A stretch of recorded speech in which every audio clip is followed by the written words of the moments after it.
Y a continuación, And now we have a presentation which is called The Phoenix Journey, a learning process for the co-production of environmental and social inclusion policies. Now, we're going to be hearing about MedTOWN, which forms part of the ENI CBC Med program, which involves 14 different countries in the Mediterranean region, which aim to foster sustainable development and better competitiveness, participation, innovation, and inclusion. And to talk about it, we have Georgia Karavageli, who's the director and coordinator of the MedTOWN project. She's been working in ACPP, the Assembly on Cooperation for Peace, since 2019, and which is when she moved from Greece to Spain. In 2020, she was elected Regional Minister for International Affairs in REAS, the Alternative and Solidarity Economy Network. She's worked as a consultant in networking and the development of the alternative economy. She has, and as in that capacity, she has participated in different cooperation and research projects involved in social economy. But we don't just have her, we also have Jose Ruibérriz. He has more than 20 years of experience in international cooperation, or sometimes as an expat, for example, as the head of the mission in Palestine and team coordinator in the Middle East. And he has directed cross-border projects with a very high strategic value. He has extensive experience in community organization and processes of public policy co-creation, and he specializes in the field of social economy and innovation in the public sector. So, Georgia and Jose, the floor is all yours.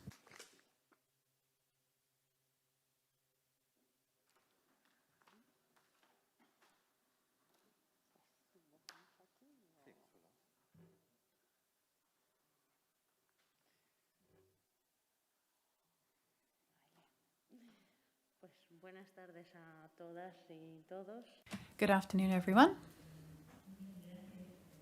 Thank you very much for having invited us to this really interesting event. This morning's session was very interesting because it gave us the opportunity to get to know other organizations who are working in the same field as ourselves. And that's extremely interesting for us. Now, we form part of the NGO Assembly for Cooperation for Peace. And our aim is to promote democracy and human rights and equality among all human beings, not just in Spain, but also in many other countries besides. So we work at an international level. But here, to share with you a learning journey. A learning journey for the co-production of environmental and social inclusion policies that we embarked on through the MedTOWN project, which is a network of cooperation which is funded through the European funding mechanism, through a program which is based in the Mediterranean basin, the ENI CBC Med program.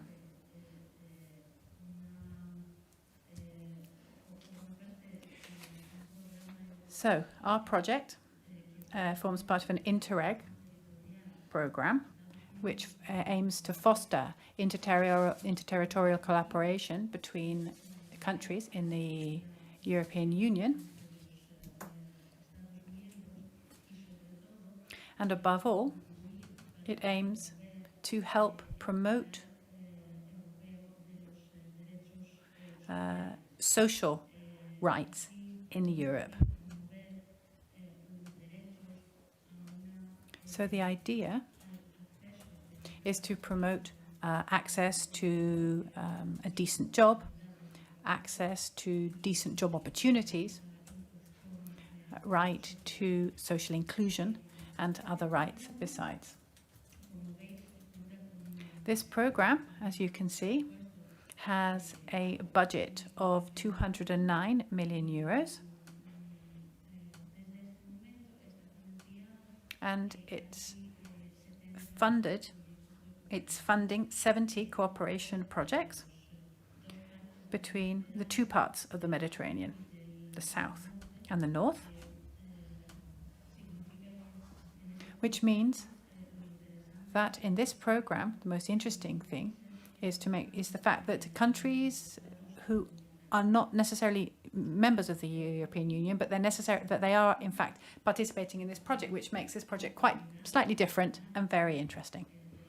Here you can see some of the different areas that are being activities that are being funded by this program. There are 4 main areas at present.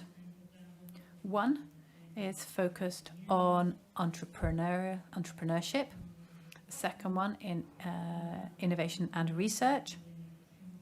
Another one focuses on inclusion, social inclusion. This is where our MedTOWN project is located. And then finally, there's another area that focuses on the environment. But there are some projects which are cross-cutting in nature and which, in fact, are located in more than one of these specific areas or pillars of the program. Our project, MedTOWN, has 9 partners, 9 partner organizations from 6 different countries, Mediterranean countries, of course. And these countries are Portugal, Spain, Tunisia, Jordan, Palestine, and Greece. And we also have the support of 9 public authorities.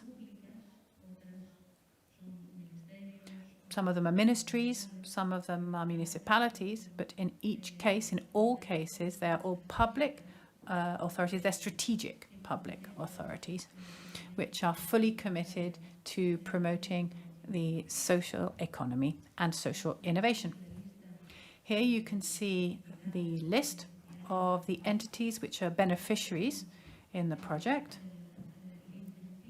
We're the lead beneficiary, and we are coordinating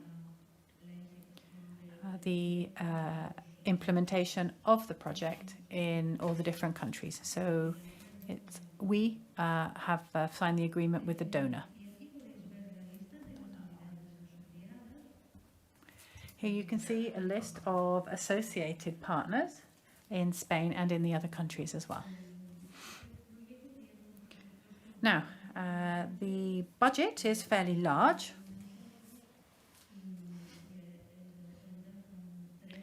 So we have 3.4 million euros is the total budget, and almost 3 million euros are provided by the European Union.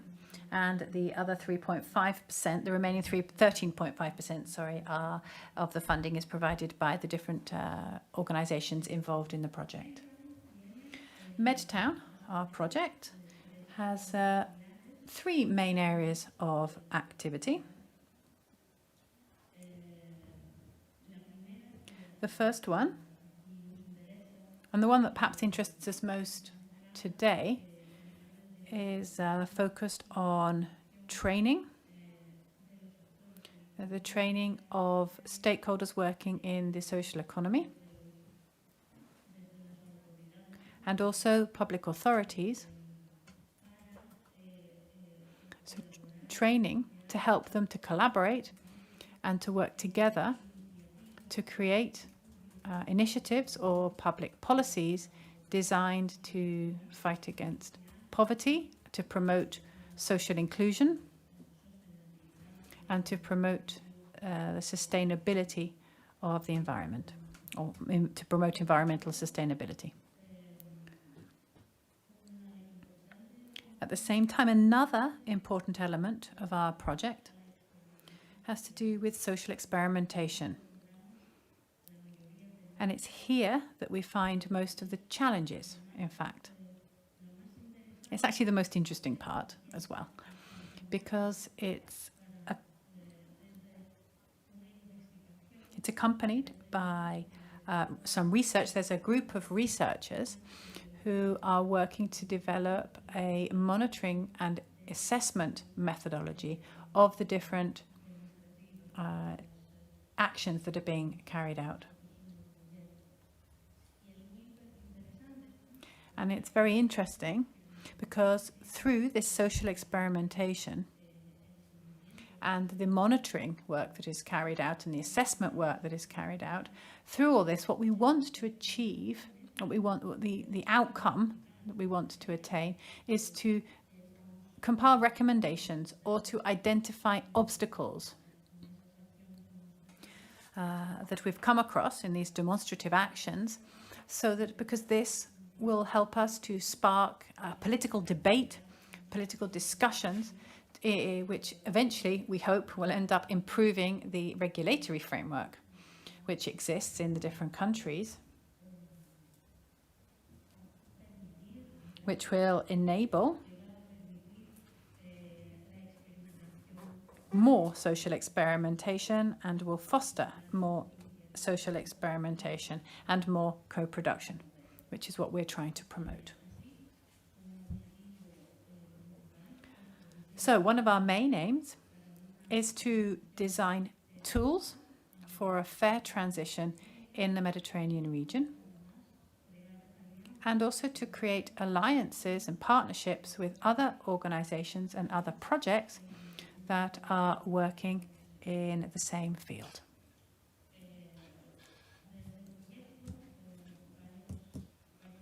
There are a number of different groups and people who are going to benefit from the project.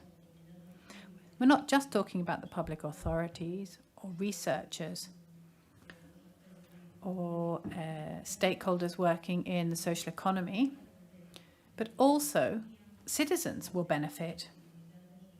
Local communities will benefit. Anyone who wants to have a more participatory role in the design of public policies and social policies which affect their lives. Here you can see some of the outcomes of the project, or some of the outcomes that we hope to generate. And I say hope to generate because while we have developed the first focus of our attention, which has to do with training, that's fairly well developed.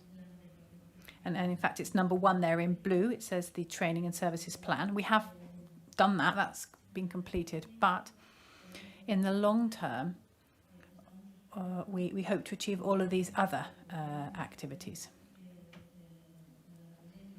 And hopefully, now that the pandemic seems to be retreating, or at least it's sort of more or less under control in certain countries at least, we hope to be able to get on with these activities that we have delayed, that have been postponed during the pandemic, because we want to promote interaction and we kind of need to be there in order to do that.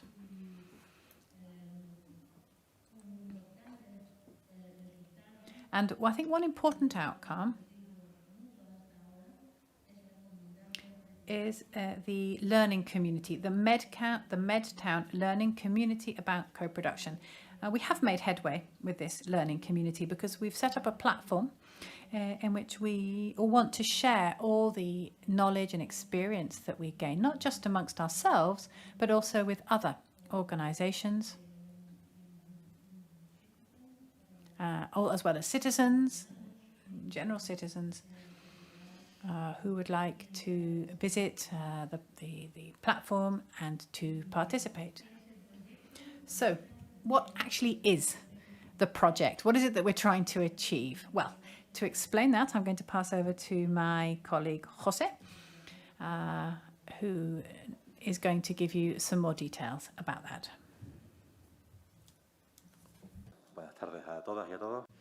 Good afternoon to you all. Thank you very much.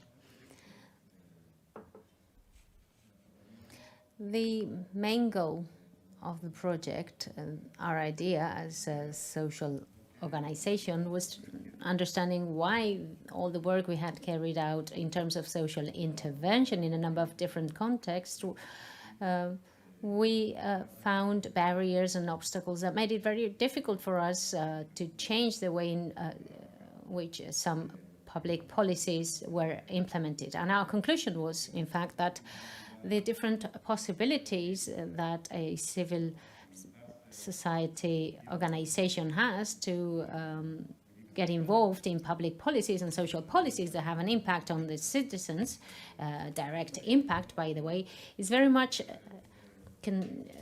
dependent on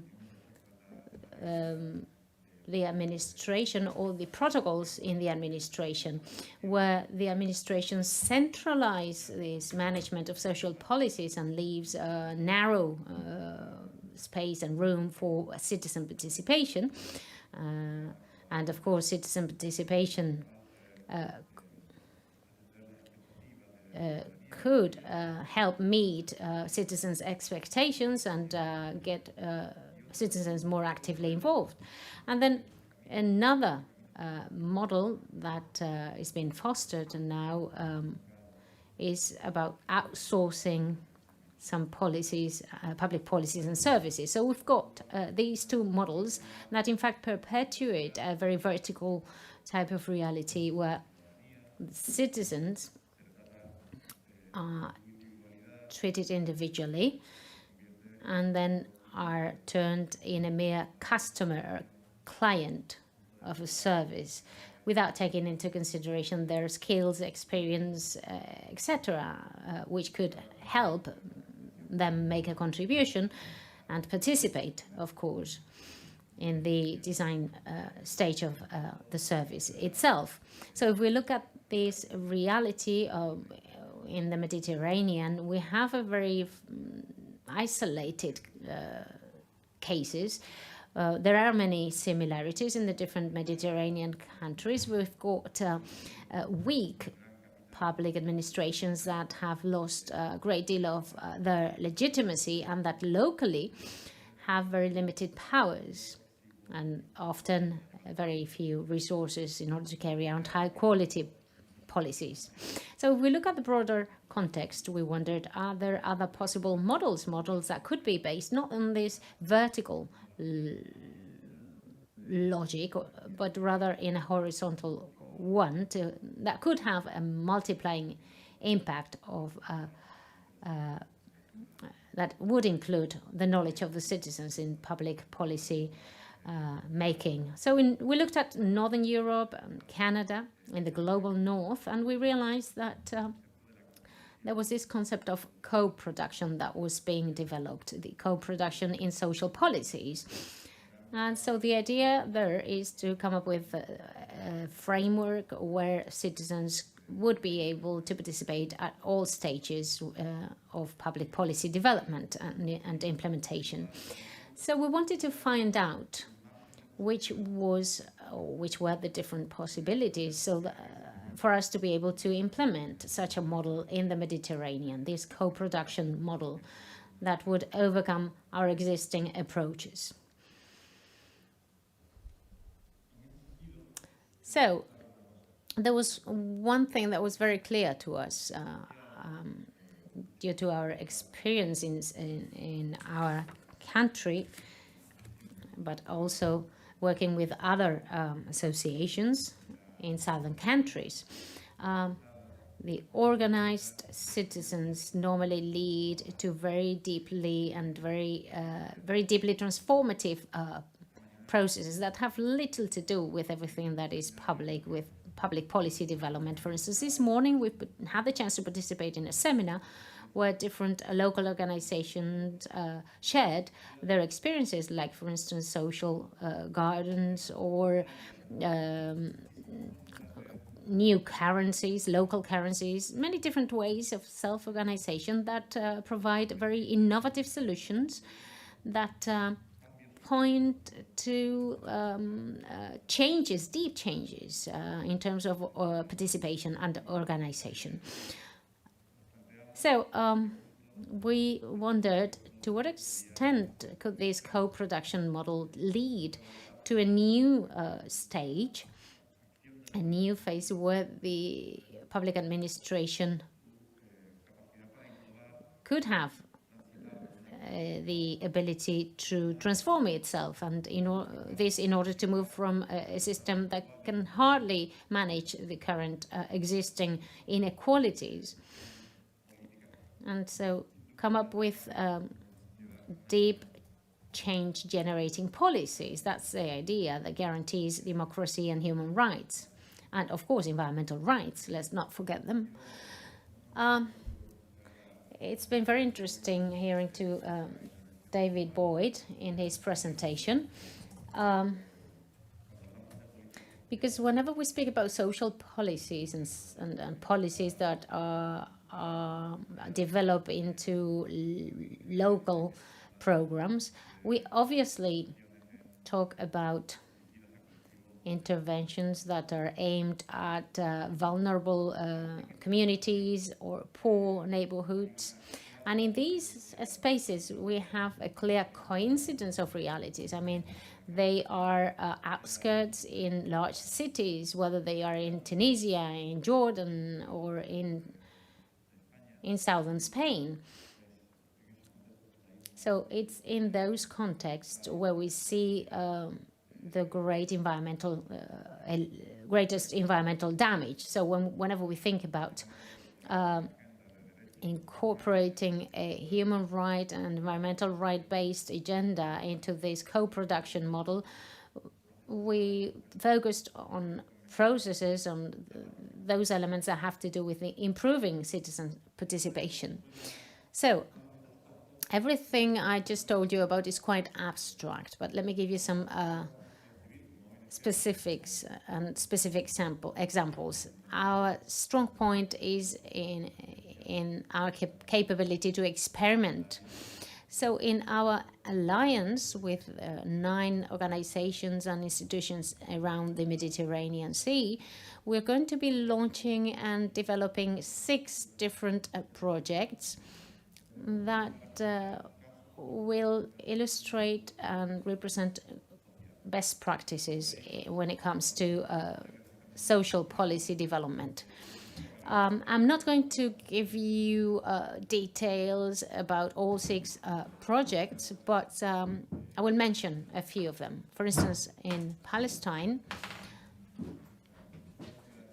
we have 2 partners of the project that are going to tackle a deep improvement of solid waste management, because the system doesn't work. And in Palestine, this is even more so, because there are many limitations and a zoning system that prevent waste management systems from working duly and properly. So the only formula that municipalities find is to burn their waste in landfills near the area where they are generated. And this has a great impact on the lives of the individuals. So we've worked with stakeholders, local stakeholders in social economy, and we've come up with a model to co-manage waste by separating the different types of waste. And we're going to be working with a micro-payment system, micro-payments that will be done to the families and the businesses that actually separate waste. We're going to be working with local administration to process and then to sell transformed waste, which will generate income. So at first we had waste, and now we're going to be having new products that can be marketed. What's the outcome? Well, a policy that generated losses, it now generates profits. And in the past, we had customers that were citizens that were not happy with the waste management system, and they're now very happy, and they can, on top of that, they can participate on the waste management system. Let me mention two more projects here. One in Spain, in Seville, in one of the poorest neighborhoods in Europe. I believe there are 2, 3, or even 4 of the poorest neighborhoods in Europe there, in Seville, unfortunately. And in this specific neighborhood, we're working in order to establish a local currency that will be accepted only in a very specific territory or area, and that will somehow change the social and economic relations in the territory, and then therefore foster local consumption and strengthening the role of the local businesses in the neighborhood. We're working together with local associations, also the Business People Association and the public administration. The local administration and the municipal social services also participate, and they, in a different study that was carried out in Barcelona,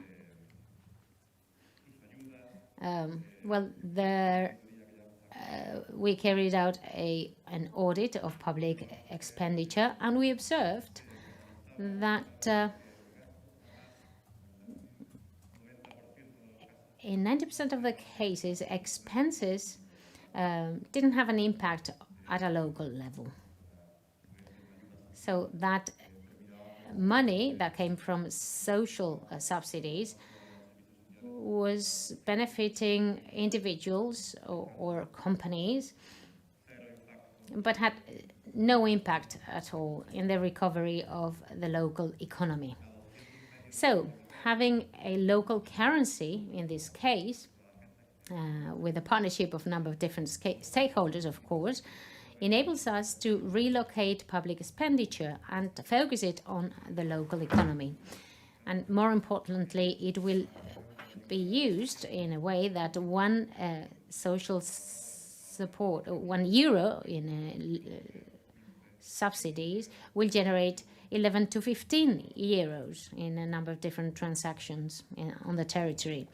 So that is a better formula for social innovation that was possible thanks to a partnership between the public administration and the social economy stakeholders in the territory, together, of course, with the citizens that also participate in the initiative. Another example I would like to go more deeper into, and I've got a short video in Portuguese, I'm afraid.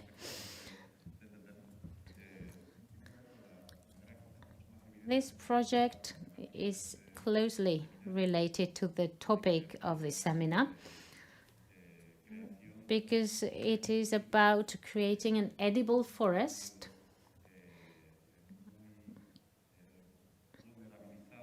in a vulnerable and poor neighborhood in Lisbon, the capital city of Portugal.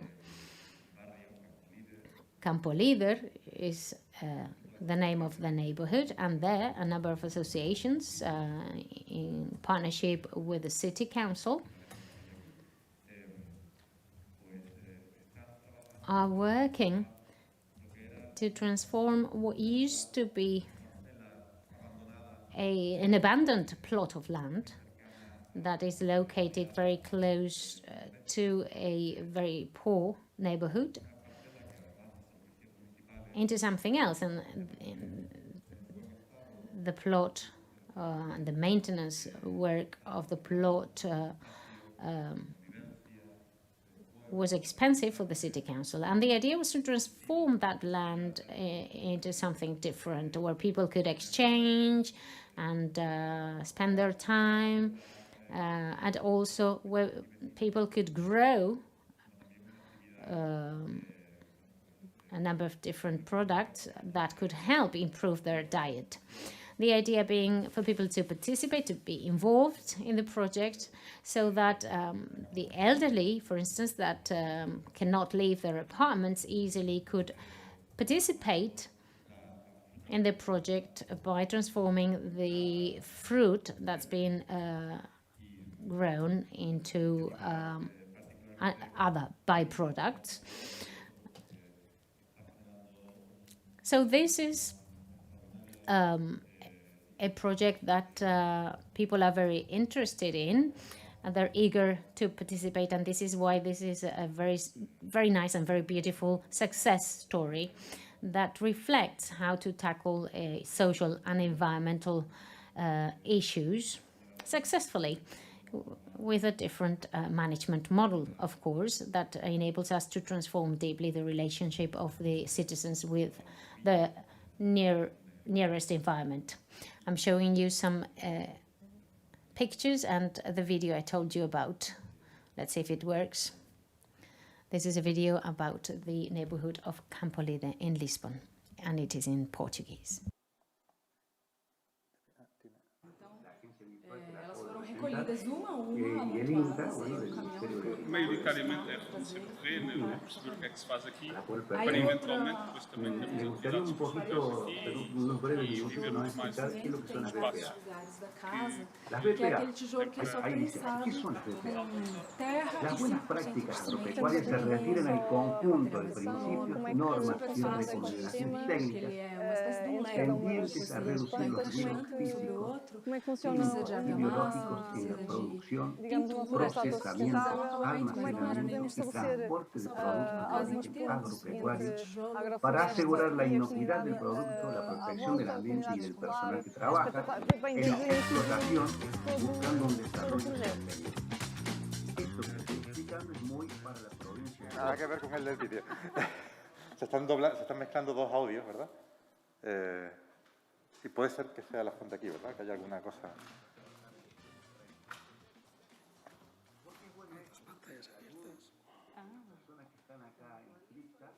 Mira, hay un vídeo aquí abierto que no tiene que nada que ver. Si vuelves al navegador. E as outras são garrafas de vinho, garrafas... Nós vamos juntar-vos por grupos, mas a ideia é vocês trocarem opiniões. E hoje é pouquinho tempo, mas é só para abrir assim um apetite das coisas que vamos fazendo aqui. E obrigada por terem vindo. Olha o Galito anda aqui, ele acorda a gente logo de manhã. No início não sabia que isto existia. Depois comecei a ver pessoas a virem cá às quintas. Então eu e a mãe viemos cá ver o que era.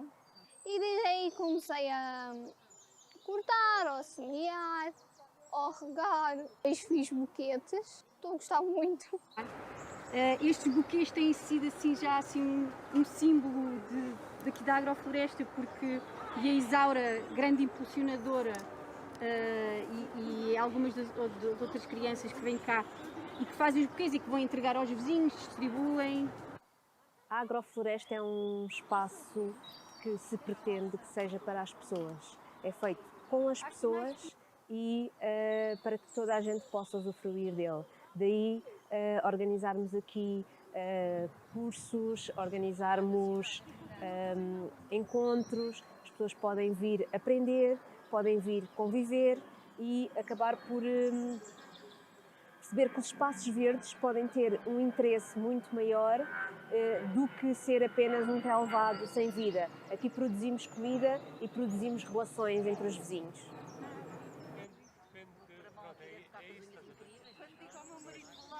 Maioritariamente é reconhecer o terreno, é perceber o que é que se faz aqui, para eventualmente depois também termos atividades com os porteiros aqui e vivermos mais um pouco os espaços que a Junta tem para oferecer. Temos aprendido não só a parte da plantação, como é que funcionam os ecossistemas entre cada uma das plantas, como é que funciona digamos, uma floresta autossustentável, como é que nós podemos estabelecer algumas pontes entre a agrofloresta e a comunidade à volta, a comunidade escolar. É espetacular, bem, desde o início de todo o projeto. O que tiramos destes dias é que, de facto, as pessoas estão muito disponíveis para trabalhar em conjunto. estão muito disponíveis para estabelecer pontos. Ficaram muito surpreendidas com esta metodologia de trabalho de abertura e de fazer com, em vez de ser fazer para. E eu acho que nós vamos ganhar alguma capacidade de impacto no território a longo prazo se continuarmos esta boa relação, quer com alguns dos elementos internos da Junta de Freguesia, quer com estas várias pontes, com as ONGs, com a escola, com a comunidade, com o grupo comunitário. Acho que toda a gente está mais consciente do que pode fazer e isso acho que vai impactar a longo prazo.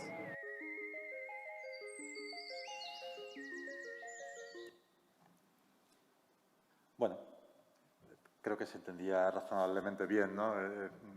Well, I don't know if you could understand the Portuguese on the video. I hope so. Well, these are the projects developed in this project. There are six of them. They're all very innovative. And the special rapporteur told us about hundreds and thousands of very interesting projects that deserve to be looked into and escalated, of course, and implemented in different contexts, because they could lead to changes that finally lead to a transition towards sustainability. But the truth is that we find it very difficult to carry out these small projects where public administration is deeply committed to change. So those limitations are hurdles we need to overcome, and this is what we're doing. We're trying to transform them into something else, and we're trying to open a discussion so that we can do away with them. But these limitations and hurdles are related to a number of different factors and elements that have to do with, for instance, the existing law. It's already been mentioned here that the models we have in our public administration are very complex, and unfortunately there's no partnership included in the existing protocols, and there's also some risks that have to do with the fact that adopting new models and formulas have to face a number of different legal reports or interpretation of the standards that are very strict, and therefore make it very difficult for us to deploy new ways of collaborating. There are other problems that we're facing that are due to the existing need for us to go deeper into this process of collective learning. So the social economy is made up by a number of different stakeholders, organizations, cooperatives, small businesses, associations, and NGOs, whose aim is to build a different type of relationship in our society, other economic relationships that are based on meeting human needs above everything else, above the markets, for instance. This is a framework that was the starting point of our ambitious training project that is available to you if you register as participants in the learning community of the MedTOWN project. Later on I will be showing you the details and where to do that. We held an international seminar to train trainers.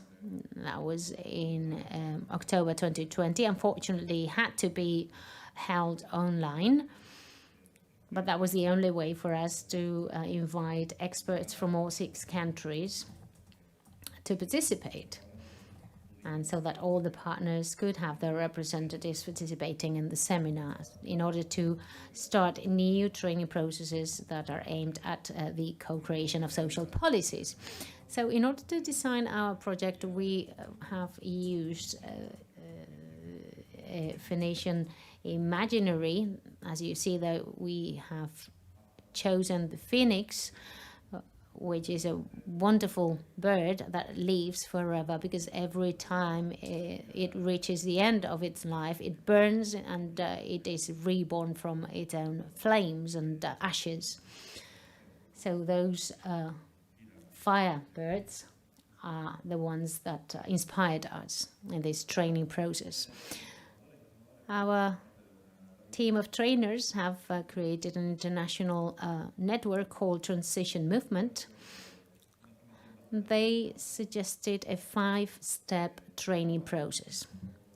The steps reflect the life cycle of the phoenix, as you see here. For instance, the ashes represent the reflection we carried out about our situation in terms of the limits of the planet, the challenges we face for the sustainability of life on the planet, and the interrelationship between human activity and the natural environment we live in. This process enabled us to introduce concepts that are not deeply rooted in our daily practice. And they're not used as much as they are in the institutional field. The second stage of the seminar concentrated on introducing this concept, co-production. Co-production is one of the possible frameworks in the democratic societies. It's a framework we want to make headway on, versus the classical model we've had so far. But the reality is very different. If you look at Jordan, for instance, well, they don't have democratic institutions. Or if you look at Tunisia, it's the only democratic republic in the context of the Mediterranean South. So we've worked together to try and understand this concept deeply and how it can be implemented in the different countries.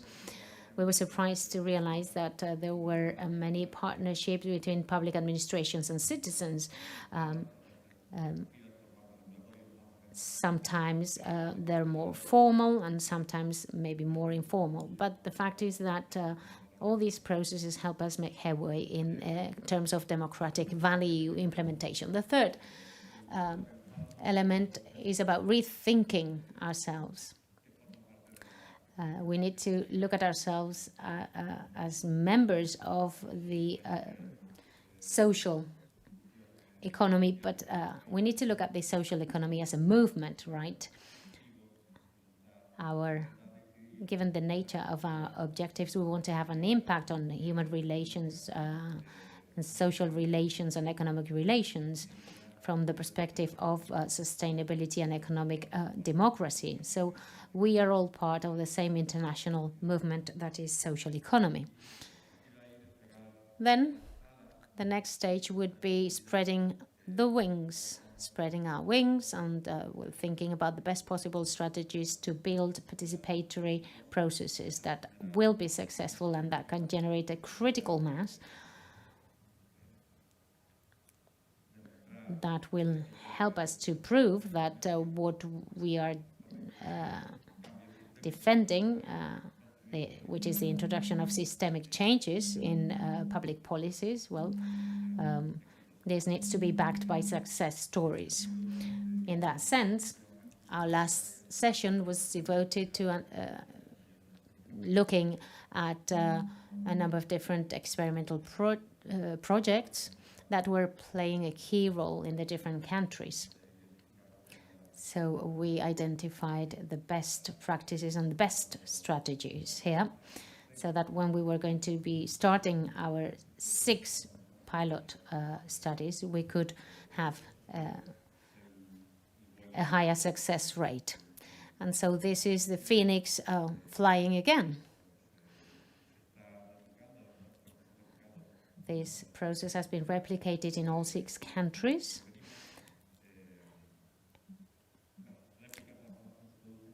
the training is replicated in the context of the projects I told you about, like Campo Lide, where we have people actively involved in transformative projects in different neighborhoods, and they are at the same time participating in a training process and a shared reflection process. We've carried out a number of different workshops in Spain, Portugal, Greece, and Jordan. The outcome of the workshops have led us to publishing a guide for social transformation processes and public policy development. This is all available on our website. Comunidad de aprendizaje del proyecto MedTOWN. And again, here we have the platform for our learning community. So please come and register, participate, and join in this cooperative work that we're carrying out. And make it your own. I think that's all from us. Thank you all very much. I'm sorry, I might have spoken a little bit too long. I hope not. No, yes, you're bang on time. And this is at 7 o'clock. That is when we were going to have questions.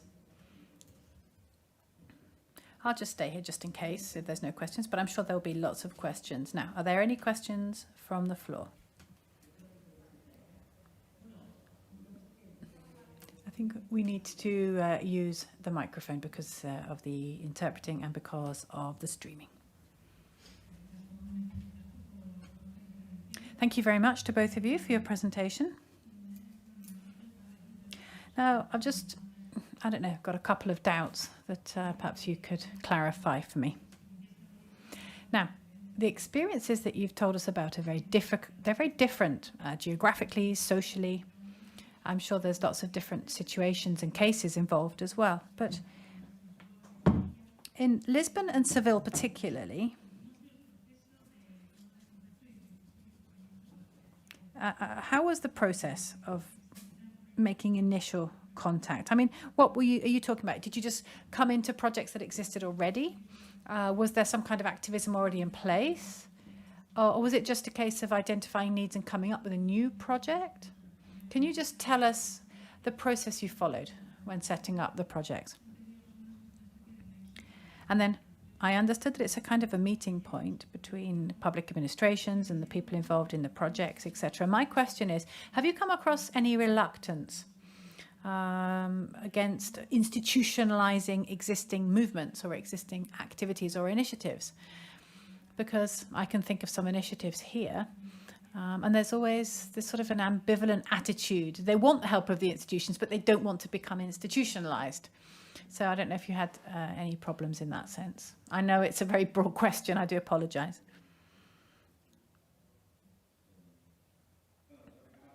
Well, to answer the first part of your question, it's a combination of just chance and decisions that we made. Unfortunately, these European projects are often built with the pieces of the puzzle that could be put together in the short term and are based on pre-existing relationships.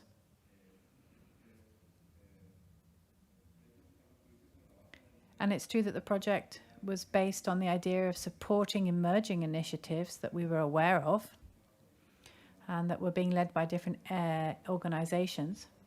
That's the case of Campo Lide, where we knew that Campo Lide had developed its own local currency. And it was to a certain extent linked to the public administrations, but it already existed. In the case of Palestine, there was a more of a historic tradition of more classic collaboration. They've been working for many years in issues that have to do with rural development, for example.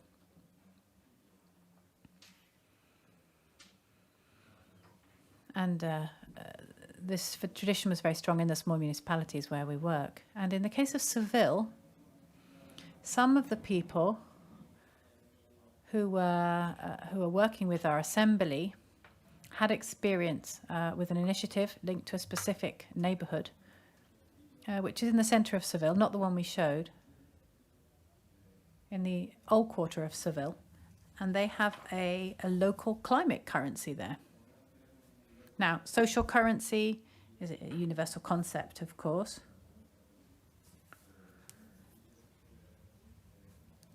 But in Seville, there's a social currency that exists in a neighbourhood that has been strongly affected by gentrification. And different groups in the neighbourhood launched this initiative to try to reactivate local life, local commerce, neighbourhood activities. And it was this group that actually wanted to work outside the public administrations, because it was almost like a way of protesting against the fact that the administrations had basically abandoned them. And then when the local council suggested that you know they could do something together, they said no. So, like I said, we're not just talking about setting up a brand new project. No, we're talking about pre-existing situations.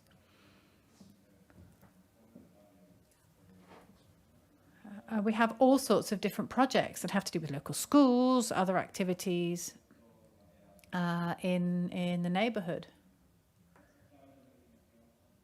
But of course, legitimization is key here, because without legitimization, then there can be, people won't appropriate the project. They won't take it on as their own. It's because he was moving gradually further and further away from the microphone, and it was becoming more and more difficult to hear him. And there are lots of many different groups that work outside the administrations.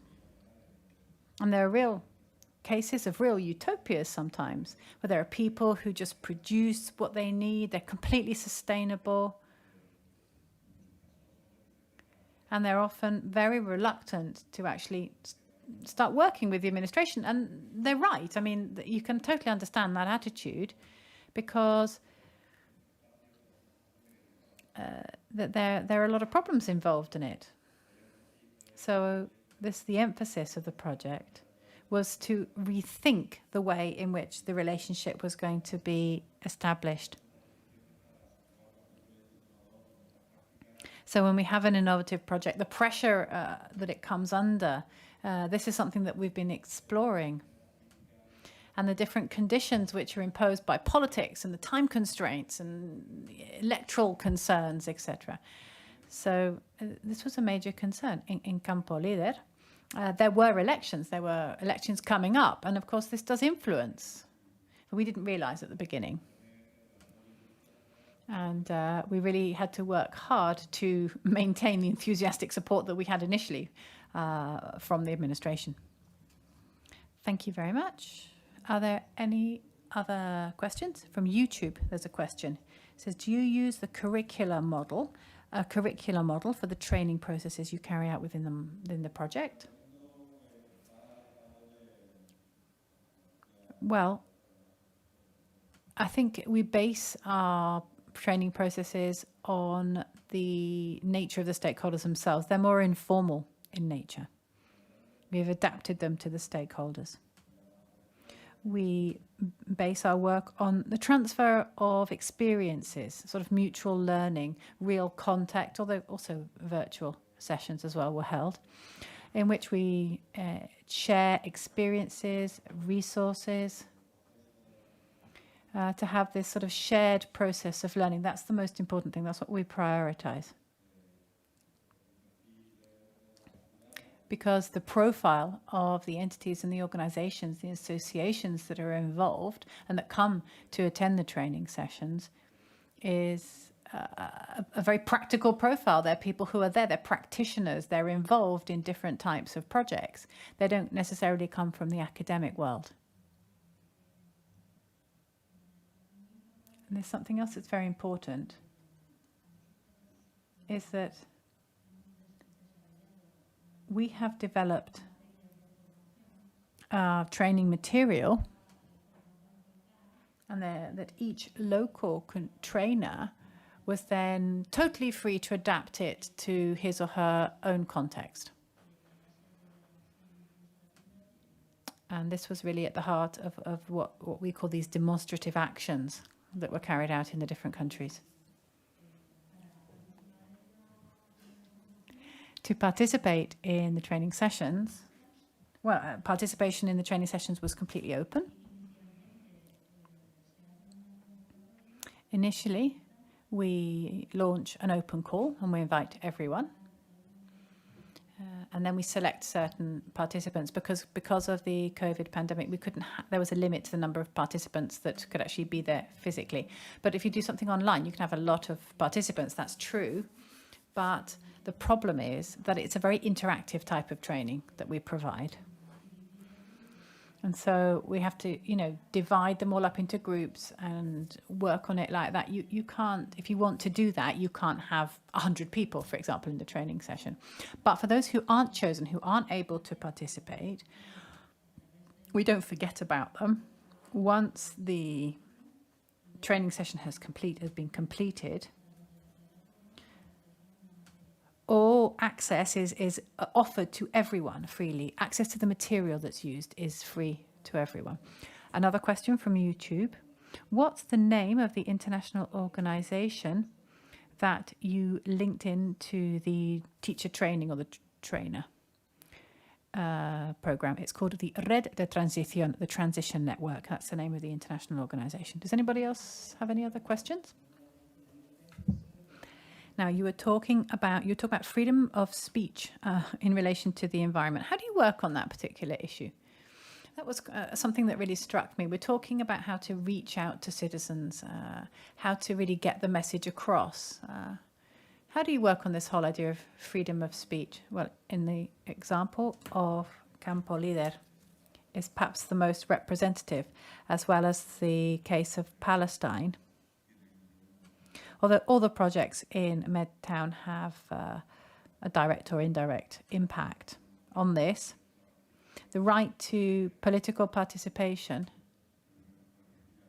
is sort of the basic pillar of the entire project. We want to empower people to participate. We want to leave behind the old models of participation and engagement, which are just involved the consulting people and that's all. And we want to move much more towards legitimization and increasing legitimization, to move away from, it's not what you know, it's who you know, etc. And to just generate these new spaces in which we're talking about processes of peaceful coexistence, shared reflection, dialogue with the administration. This is what we're doing. This is what they're doing in Campo Líder in order to improve their environment. So they're trying to foster freedom of speech and the right to political participation. Are there any other questions? Last question. So what trends have you identified? You're there, you're out there in the streets, on the ground, working in 6 different countries with 6 different cultures. What trends have you identified? Where are we heading? Are citizens more eager to participate? Are we still quite reluctant? Do we not want, or do we not sort of see ourselves as co-creators yet? Well, there are some countries in which I think you can see sort of a greater trend towards volunteering. For example, in Portugal, that field is quite mature. In Spain, we've seen that there's a lot of knowledge. We know a lot about circular models, for example, social currency, and that's really interesting and that's very useful to share with other countries. In Palestine, for example, there's an increased movement of cooperatives. Women are taking on a greater role, and there's quite a groundswell in this sector, although they don't have a regulatory framework for the social economy, which is still lacking. The same situation we find in Jordan, although they're perhaps a little further behind there. There's still a lot of work left to be done. And in Tunisia and Greece, which do have laws on the social economy, there they work a lot on issues of inclusion in the labour market through the social economy and social entrepreneurship. And just to add something, it's difficult to extrapolate any conclusions or say something that can be applied to all the different contexts. But I think that if there is a movement in common, it would be sort of the awakening of the younger generations. And also the feminist movement is very important, along with the environmental movement. I think this is sort of the brightest ray of hope in all of this. Obviously, there are different situations, they have different difficulties, but if there's something that all of these cultures have in common is the fact that they're Mediterranean cultures with a very strong patriarchy, which makes it very difficult for young people to actually access these spaces of emancipation and visibility and participation. And it makes it very difficult in some cases. But we have seen examples of people who risk a lot, risk everything really, to express themselves freely, who risk everything to participate and to fight against the patriarchal model. So I think that really is the brightest ray of hope, really, that I would highlight. And of course, we have a lot of young people who are very tech savvy, and they can sort of, move into, they find different spaces to meet each other, to different spaces of action, and they really are at the core of many of the projects that we are supporting. And it's really important for us to identify these groups, to identify them, to go out and find them. This is really interesting to see how we can help them in any way. And just finally, if I can just say a last few words about the connection with the environment. For us, promoting the social economy, this work that we do, is very important because it's an alternative. And it's an essential alternative to what we have now, where we have a high level of development, but we pay very little attention to the environment. The social economy, based on solidarity, is closely linked to more sustainable models, fair trade, which don't only take into account environmental factors, they also take into account social factors. And this combination is very, very important if we want to ensure a fairer transition, which is what they're talking about now in the European Union, right? This fair transition with the new Green Deal, or the Green New Deal. Thank you very much. Well, we'll be here tomorrow in the afternoon to talk about ecofeminism, so I hope you'll be there as well. We can talk about this a bit more. So a warm round of applause, please.